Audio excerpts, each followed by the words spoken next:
All right, prison story. I'm gonna tell you the story of when I disrespected an inmate. So I was stationed in Florence, Iman Complex, Phoenix, Arizona. And as it goes, I had swing shift. Swing shift is the most busy. I mean, it's not busy, but if shit pops out, it's gonna pop off at the swing shift. And I saw many freaking riots and all that. Well, but then you get to know the inmates, right? And I was the type of CO that did not really, I mean, I didn't really give a fuck. Let's just say that I was there. I didn't take it personal. And, well, let me back it up. I didn't take it personal because I've been in combat. I'm a veteran of the United States Marine Corps. I've been in combat. And I made it back. So there's a big difference in my mentality than maybe regular Joe. I've had a lot of jobs, and that's part of the PSD, the post-traumatic syndrome. For me, is I haven't been able to keep a job because I just moved to the next job. It took a while to figure that out. But so let me tell you about disrespecting this inmate. So basically what you do is you get talking to inmates. Somehow I was with another officer and they were talking with these ABs, white boys. And somehow, somewhere, I said something that was disrespectful. I can't remember if I called them a bitch or what the hell it was. But one of them caught on. Now the youngster didn't catch on.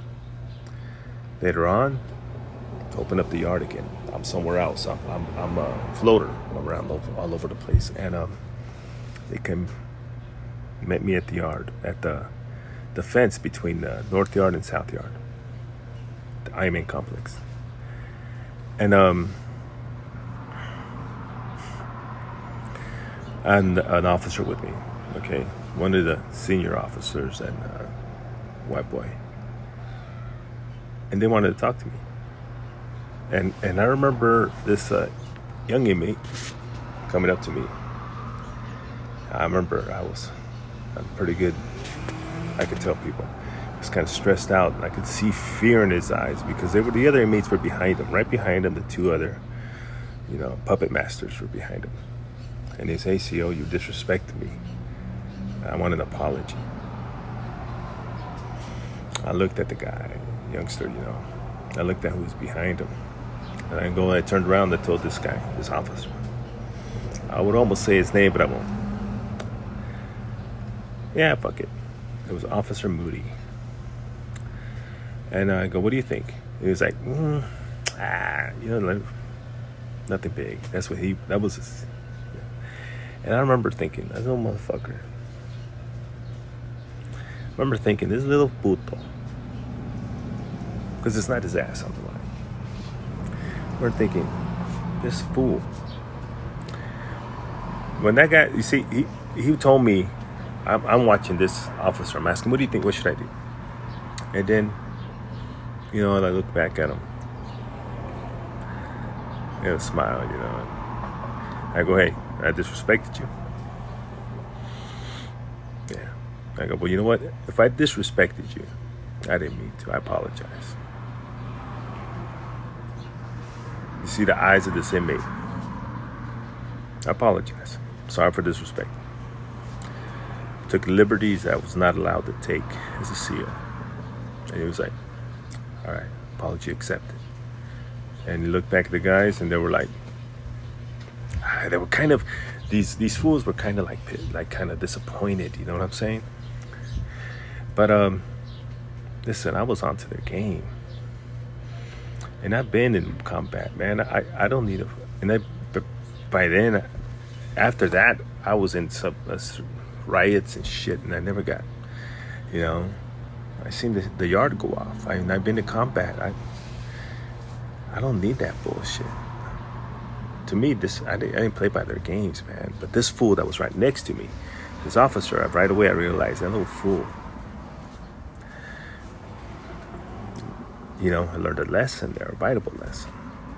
But I'm my own man. I got my own huevos. I was not going to follow somebody else's bullshit. But that was my story about disrespecting an AB, a youngster. He wasn't yet AB. He was going to make his bones, I'm sure. But you know, like in life, you got to make your choices, man. And the truth is that I didn't allow those choices. I didn't allow myself to be a part of his choice. Because like I said, I wasn't too committed. I do my job. If I give you my word, I would do my job. I had a saying, wait until the yard closes. And if you have a problem, bring the inmate out. Deal with it.